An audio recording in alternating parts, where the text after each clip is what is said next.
What are the most nutrient-dense foods that you can possibly eat?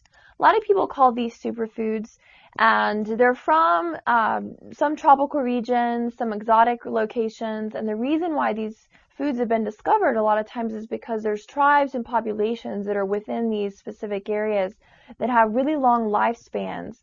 And so they've been discovered because researchers are trying to determine why are these people living longer than industrialized countries. So that's what we're going to talk about today. Now the first one we're going to talk about is quinoa. It's a seed from Peru, and it's actually been a staple in that country for almost 6,000 years. And the Incas actually called it the mother of all grains because it's a complete protein. So it was their staple. It provided all the essential amino acids that their bodies needed for development and growth.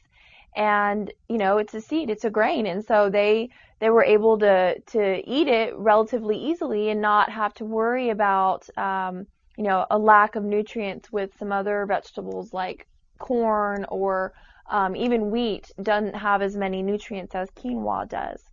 Another really cool thing about quinoa is it's a really easy substitute for rice or couscous, and that's how I use it. If I'm making a pot of beans, I'll actually use quinoa in place of brown rice, and then also I use it as in place of an oatmeal in the morning, and you cook it just like you would with rice, and you can add butter to it, and you know, even sprinkle blueberries on it, or there's a lot of ways to use it and eat it, and so it's a really versatile grain.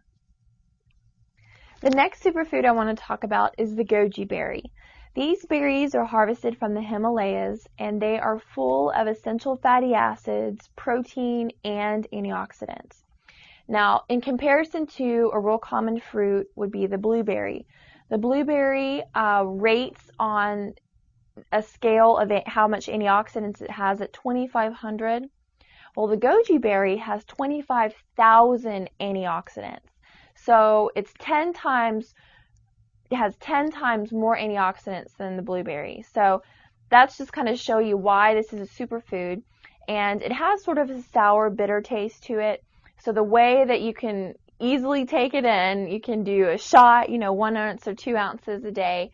You can add it into a smoothie, and that way it won't, you don't have to sip 16 ounces of goji juice because that would be kind of overwhelming. But 1 or 2 ounces and you would get all those nutrients.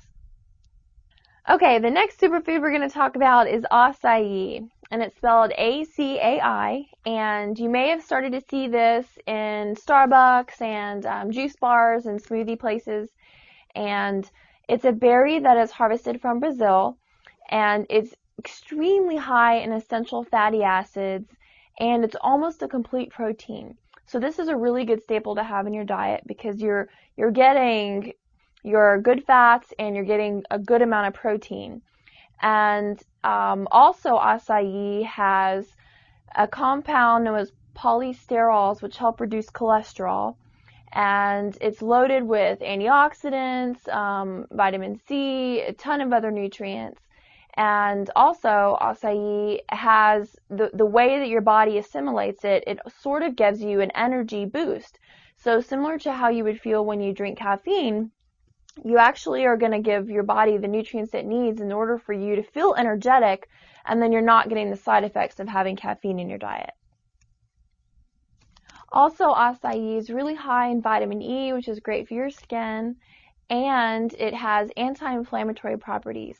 So if you're diagnosed with rheumatoid arthritis, if you have chronic aches and pains, if you have, known heart disease, this is definitely something that you want to have on a daily basis.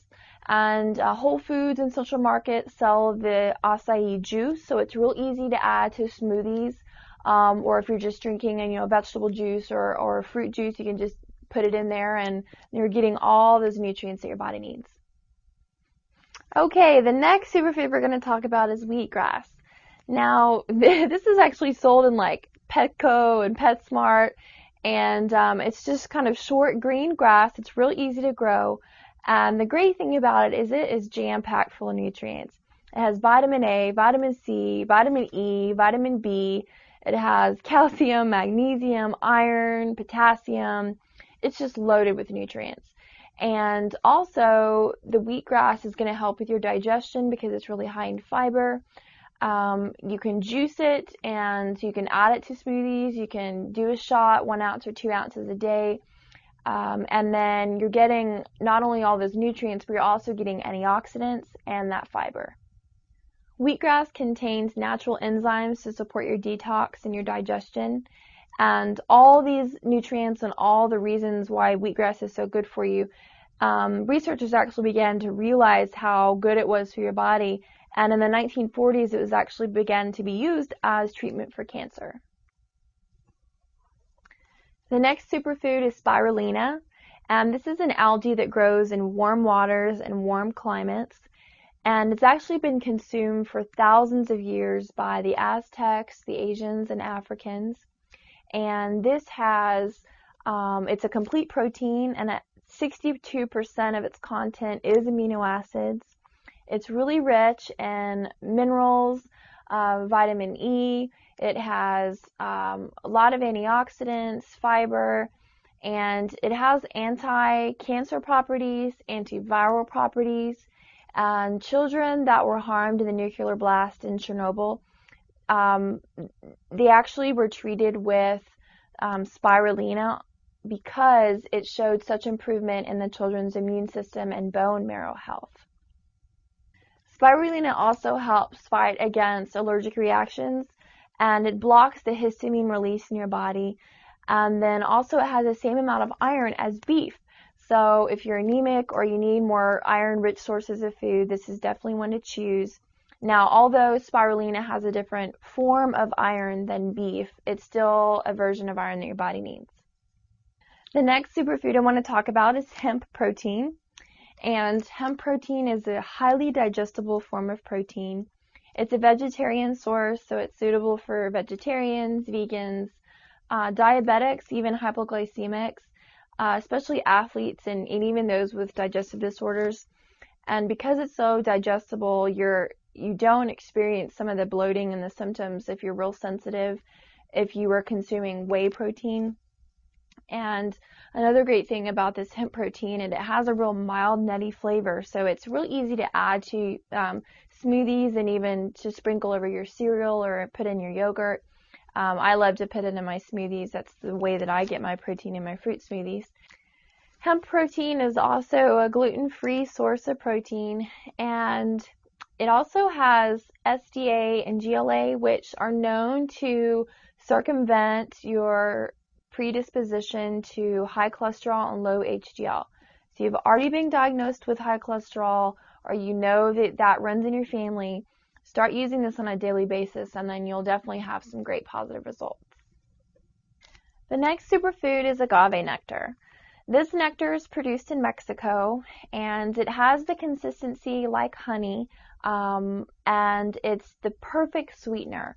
So if you're trying to avoid refined sugar, and but you're still, wanting to maybe sweeten a smoothie or, sweeten some cereal or cook with, some type of sugar, this is the thing to choose. It comes from a fruit. It's low glycemic, so if you're diabetic, you can also use this. And the way that it proportions out to sugar, 1/3 cup of agave nectar equals 1 cup of sugar.